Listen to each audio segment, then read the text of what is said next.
Chapter 13. The Disappearance of the Prince. A heavy drowsiness presently fell upon the two comrades.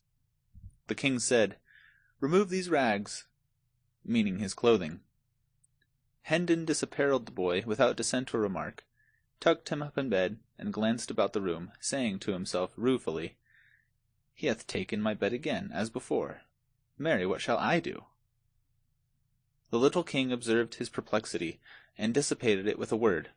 He said sleepily, "Thou wilt sleep athwart the door, and guard it." In a moment more he was out of his troubles, in a deep slumber. "Dear heart, he should have been born a king," muttered Hendon, admiringly.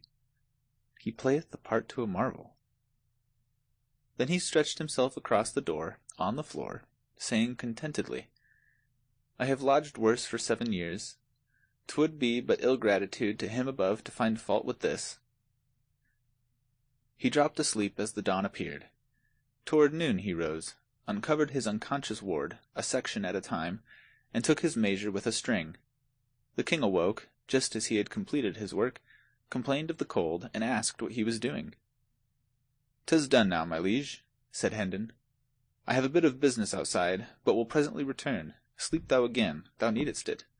There, let me cover thy head also. Thou'lt be warm the sooner." The king was back in dreamland before this speech was ended.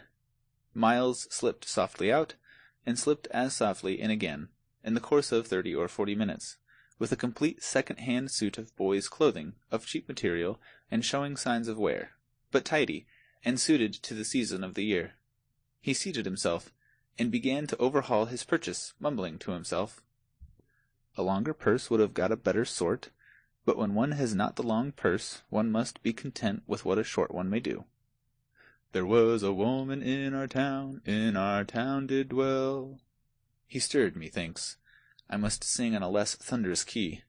'Tis not good to mar his sleep, with this journey before him, and he so wearied out, poor chap. This garment, 'tis well enough. A stitch here, and another one there, will set it aright. This other is better, albeit a stitch or two will not come amiss in it, likewise. These be very good and sound, and will keep his small feet warm and dry. An odd new thing to him, belike, since he has doubtless been used to foot it bare, winters and summers the same. Would thread were bread, seeing one getteth a year's sufficiency for a farthing, and such a brave big needle without cost, for mere love. Now shall I have the demon's own time to thread it." And so he had. He did as men have always done, and probably will always do, to the end of time. Held the needle still, and tried to thrust the thread through the eye, which is opposite of a woman's way.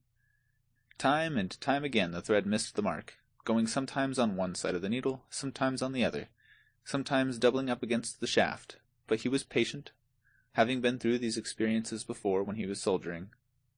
He succeeded at last, and took up the garment that had lain waiting, meantime, across his lap, and began his work. The inn is paid, the breakfast that is to come included, and there is wherewithal left to buy a couple of donkeys, and meet our little costs for the 2 or 3 days betwixt this and the plenty that awaits us at Hendon Hall. She loved her body of me! I've driven the needle under my nail. It matters little. 'Tis not a novelty, yet 'tis not a convenience neither. We shall be merry there, little one, never doubt it. Thy troubles will vanish there, and likewise thy sad distemper. She loved her husband dearly, but another man. These be noble large stitches," holding the garment up and viewing it admiringly. "They have a grandeur and a majesty that do cause these small stingy ones of the tailor-man to look mighty paltry and plebeian. She loved her husband dearly, but another man he loved she. Marry, 'tis done.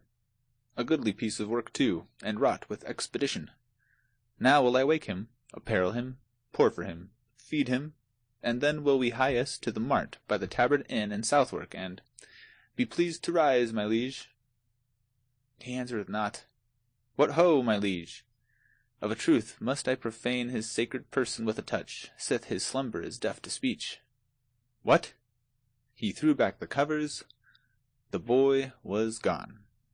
He stared about him in speechless astonishment for a moment, noticed for the first time that his ward's ragged raiment was also missing. Then he began to rage and storm and shout for the innkeeper. At that moment a servant entered with the breakfast. "Explain, thou limb of Satan, or thy time is come," roared the man of war, and made so savage a spring toward the waiter that this latter could not find his tongue for the instant, for fright and surprise. "Where is the boy?" In disjointed and trembling syllables the man gave the information desired. "You were hardly gone from the place, your worship, when a youth came running and said it was your worship's will that the boy come to you straight, at the bridge end on the Southwark side. I brought him hither, and when he woke the lad and gave his message, the lad did grumble some little for being disturbed so early, as he called it, but straightway trussed on his rags and went with the youth, only saying it had been better manners that your worship came yourself, not sent a stranger, and so thou'rt a fool and easily cozened. Hang all thy breed. Yet mayhap no hurt is done, possibly no harm is meant the boy. I will go fetch him. Make the table ready. Stay, the coverings of the bed were disposed as if one lay beneath them. Happened that by accident? I know not, good your worship. I saw the youth meddle with them, he that came for the boy.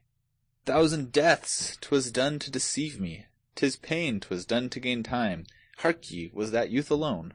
All alone, your worship. Art sure? Sure, your worship. Collect thy scattered wits, bethink thee, take time, man.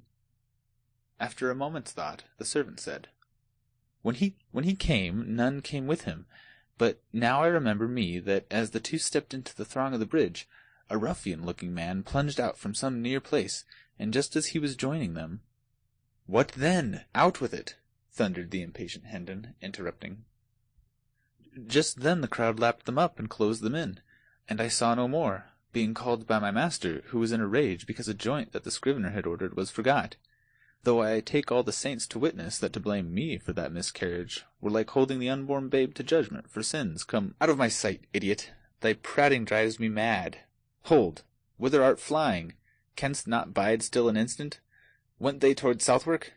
Even so, your worship, for, as I said before as to that detestable joint, the babe unborn is no whit more blameless than— Art here yet, and prating still? Vanish, lest I throttle thee. The servitor vanished. Hendon followed after him, passed him, and plunged down the stairs 2 steps at a stride, muttering, "'Tis that scurvy villain that claimed he was his son. I have lost thee, my poor little mad master. It is a bitter thought. And I had come to love thee so. No, by book and bell, not lost. Not lost, for I will ransack the land till I find thee again. Poor child, yonder is his breakfast. And mine, but I have no hunger now. So let the rats have it. Speed. Speed, that is the word." As he wormed his swift way through the noisy multitudes upon the bridge, he several times said to himself, clinging to the thought as if it were a particularly pleasing one, "He grumbled, but he went. He went, yes, because he thought Miles Hendon asked it, sweet lad. He would never have done that for another, I know it well."